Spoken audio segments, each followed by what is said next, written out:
How was lunch, everyone? Everyone good? Yeah. What did you eat? Was it good? Oh, very good. How about somebody from over here? Who wants to tell me what they ate? Everything. Good answer. How was it? A lot. Okay, cool. Okay, look, I'm really tight on time, as we know, so I'm going to jump straight in and talk about the future of nomad accommodation.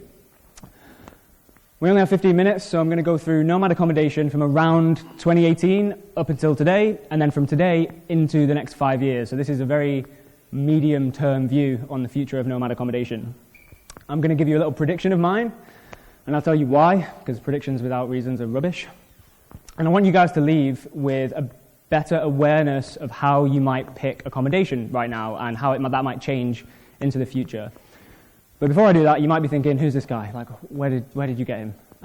So I want to tell you a bit about me first. I started working remotely and traveling the world in 2018, and I loved it. It changed my entire life. It changed the way that I view the entire world. So I wanted to help other people try and do the same. I think a lot of people who work in this space share a bit of that view. And my way of doing that was starting the remote-based newsletter. So this is where we share curated accommodation deals with thousands of digital nomads. And we do it for free. It's completely independent. And these are the deals, like the really good deals, like 50, 60, 70, 80% off when you book for a month or longer. And over time, that's led to me appearing in more places as the nomad accommodation guy, essentially being an independent voice of authority on all things nomad accommodation and generally evangelizing for the lifestyle. So, like I said, 2018 onwards, that's how long I've been in the game. And that feels like a really long time for me, but I don't have a crystal ball, okay? So everything that I'm going to share today is my thoughts and the insights that I've distilled over the years with the conversations that I've been able to have, with the people that I've been able to speak to and the companies that I've had access to. People like to say that to know where we're going, we need to look at where we came from, and I think to some extent this is true, but like I said, we have 15 minutes, we don't have time for that. So it's going to be recent trends all relative to accommodation. This is a slide about digital nomads. This is a Google search. Google Trends search term interest graph. But we know about that. I think everybody else has talked about that today. So we'll just dive in and talk about accommodation. We're going to look at some different kinds of accommodation up until today, and then we'll get into the future stuff. Co-living is really interesting. This existed pre-pandemic. And I think if you were a successful co-living operator pre-pandemic, you were really, really successful. Like you probably had an almost cult-like following. And that growth is continuing, right? There's a real buzz around co-living. A real hype around it, especially this year, seems to be all anyone can talk about. But outside of co-living, we have monthly rentals more broadly. This graph goes back to 2004, and here you can basically pick and choose, right? You can stay in places where you pay your entire rent up front with cash stuffed into a brown paper bag, and then at the other end of the spectrum, there's like luxury serviced apartments available for short-term leases. Lots of different platforms. In the last kind of 5 to 8 years, there's been a lot more new people in the marketplace. So like platforms and marketplaces, and a lot of them have a niche focus. So either regional or activity based, and some of them are done really well. You might even know some of these brands and use some of their products. But at the other end of the spectrum, you've got the big guys, the Airbnb, the Booking.com of the world. This one's really interesting for me. This is the last 5 years, and there's a bit of a step change somewhere in the middle. Essentially, the interest in this search term has at least doubled, maybe even nearly tripled. And I think this has got a lot to do with the fact that new entrants to digital nomad life, the people who are nomad curious after the pandemic, they've stuck with the ubiquitous brands, right? The brands that they know and already trust. Airbnb, Booking.com, etc. However, all of that being said, I think these statistics are really unreliable, and that's because we are an incredibly difficult group of people to study. We're a researcher's nightmare, okay? How can we expect them to drill down to a country level or a regional level and then extrapolate that out, either into the future or to a global level, realistically? We don't even know where we're going, like, after here. So I'm going to do an experiment with you all. I'm going to ask you to raise your hands based on the different types of accommodation that you've used in your digital nomad life. So can you raise your hand if you've ever stayed in co-living? Okay, very interesting. Very good, hands down. And how about Airbnbs? Who stayed in Airbnbs as a digital nomad? Okay, and what about hotels? Okay, and anyone doing hostels? Interesting, okay. And what about camper van or like RV life? Anyone doing that? I love you guys, hands down. What about Airbnb alternatives? So everything from like messaging some dude on Facebook to get a rental, yeah, all the way through to like Agoda, Booking.com, all those alternatives. Okay, cool. And then finally, what about home swap, home exchange, house sitting, pet sitting? A few hands, less hands. Interesting. Okay. The point I'm making here is that we're all drinking what I call the accommodation cocktail. We have this blended living scenario where we make our choice based on where we're going, who else is going to be there, what time of year it is, what the price is, what activities we might want to do. And the choice doesn't define you. You're not Stephanie who lives entirely in co-living spaces, or Chris who only lives in Airbnbs, or Jason who only ever lives in hotels. It bends and flexes and we move and change it all the time. It doesn't define you. And this really nails home the point for me that these are snapshot statistics. They're right in the moment, but like I said, researchers can't possibly predict what we're doing next because we don't even know. And that's why we have to get a little bit more qualitative, a little bit more ethnographic, a little bit more anecdotal when we look at, if we want to take a realistic forward-looking view. So this is kind of what I think. It's obviously a broad brush, but we're talking like big players, Airbnb, Booking.com, about a third. Lots of other kind of alternative providers, the second, third tier providers. There's more of them and they do less individually, but collectively it's probably about the same. Co-living is about a fifth, I think, and that's like the third biggest. And then the rest of the white space is filled with van life, hostels, all of that stuff that we talked about. And the pie itself, the whole pie, collectively is growing undeniably, right? We all agree that the digital nomad lifestyle is growing and growing. So the more interesting question then is, from a proportional perspective, how are the slices of pie changing? Which ones are shrinking? Which ones are growing? Co-living is interesting. It's so dynamic. There's such a buzz around it, and it's because it's so dynamic. Everything from pop-ups to activity-based stuff, or almost like franchise brands where they have multiple. Hotels is another one that's really interesting to me because they have so much inventory, but they can't get it right. I don't think they truly, really understand this market, and it's a shame because I feel like if they could, they could probably do something really cool. Let's go back to the pie. So this is what I think is not going to happen. I'm going to give you my prediction. I think that the home swap or home exchange, this very tiny piece of pie here, is going to be the one that grows the most in percentage terms, maybe because it's the smallest right now. In percentage terms, I think it's going to grow the most, and I think it's going to be the most unexpected growth. People are looking everywhere else, they're not looking at home swap. Let me tell you why. Oh, that's gone right to the end. Well, shocker. Here we are. Oh no, here. Cool.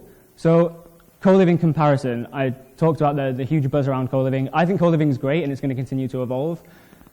But I think it's got a place. It's got a place and a purpose, and I don't necessarily think that purpose is an all-year-round purpose. I don't think that digital nomads will live in co-living spaces for 12 months of the year. I think they'll stay in really, really good ones for part of the year. If all things remain the same, then maybe co-living would grow the most. But we talked about snapshot statistics not being accurate. We talked about the fluidity of our accommodation choices. So co-living is kind of out. I think we need to understand what impacts our decisions around accommodation more if we want to look at how things might change into the future. And I do that through the lens of the nomad life cycle. What's the nomad life cycle? Well, we're all in it. We're all at different stages. It ranges from aspirational nomads all the way to the executive expats. And there's three main factors that kind of place you in the nomad life cycle. It's so important to know where you are because it helps you assess, like objectively assess your needs right now, but also into the future. And not just for accommodation, right? For other things in the lifestyle more broadly. The three main factors are what you do for work, what you do, or like what your home life is, your home situation, and your experience or your tenure as a digital nomad. And yeah, I know these are like outside of accommodation directly, but they all feed into the decision. So if we look at work, the work life, the work situation, and go back to that like boom in remote work and all of these new digital nomads that are appearing, these are people that maybe come from a place where they already have some property or they already have a home base. So if they start to adopt the home swap, home exchange platforms, there's so much inventory available, and that's what these platforms need to get off the ground. Nomadic families are an interesting one. So this is more relative to the home life. Is there any nomadic families in the room? Yeah, we've got a few hands there. Yeah, that's 2 hands for you. Okay. this is interesting because nomadic families are already traveling. They have like a trusted travel tribe that they move around with already. They need community connection, but I don't think they need it as much as the solo nomad. And stability is also a little bit more important for these guys, so maybe they don't want to be away for the whole year. Maybe they want to be away for 2 or 3 months of the year. Maybe they're looking for a home away from home while they're around. See where I'm going with that? And then finally, we've got experienced nomads. Who's been a nomad for more than 10 years? 9 years? 8 years? 7? 6? Okay, cool. These are the people who you're going to start hearing to whisper things like, I'm thinking about slowing down. I'm thinking about getting a home base for part of the year. And people don't want to do it because they love nomad life. And it's like this horrible decision they have to make. It doesn't have to be binary. They can have it both. If they have a home base, they can put it on a home swap platform, and they can keep 1 foot in nomad life and 1 foot in stable life. And it kind of reduces the risk and reduces the cost of living that way. Anyway, all of that is why I think that this is going to be the slice of pie that grows the most.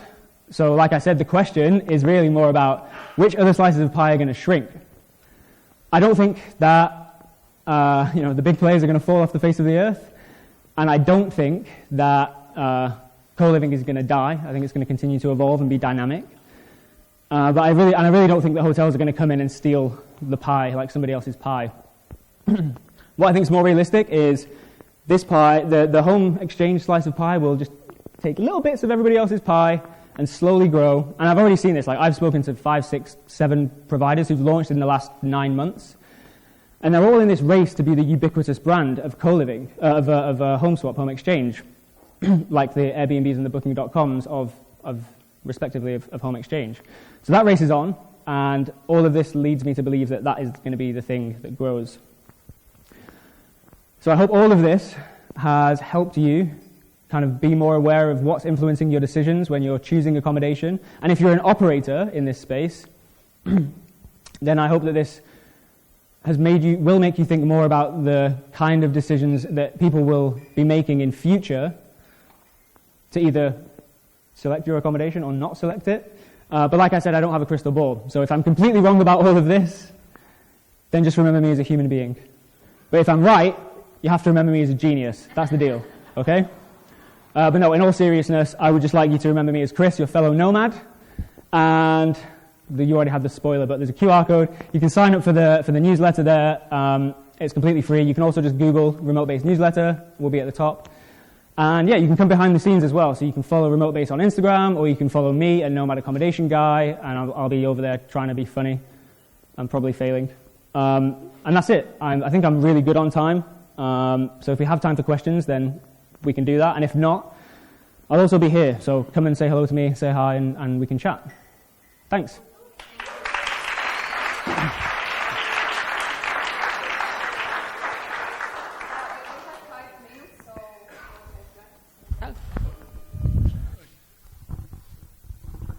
Thank you so much for your presentation. Hello.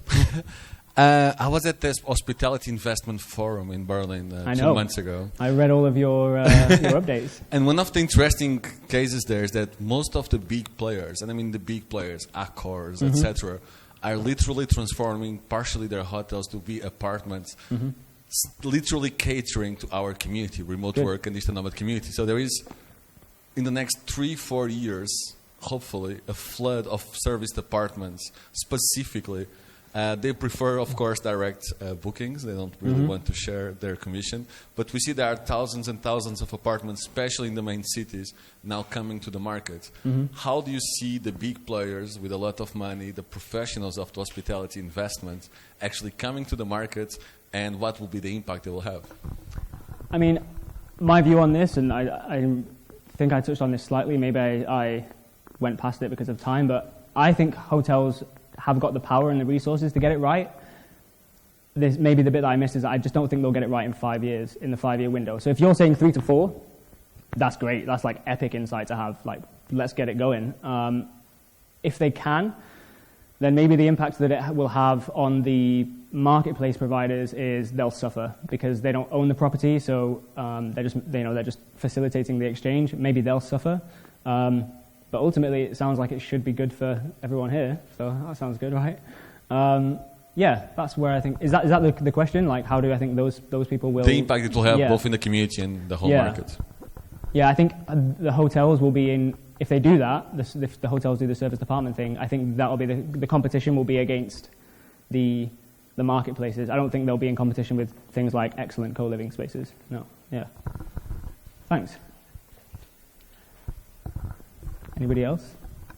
Oh, we got time. Anybody else? One question?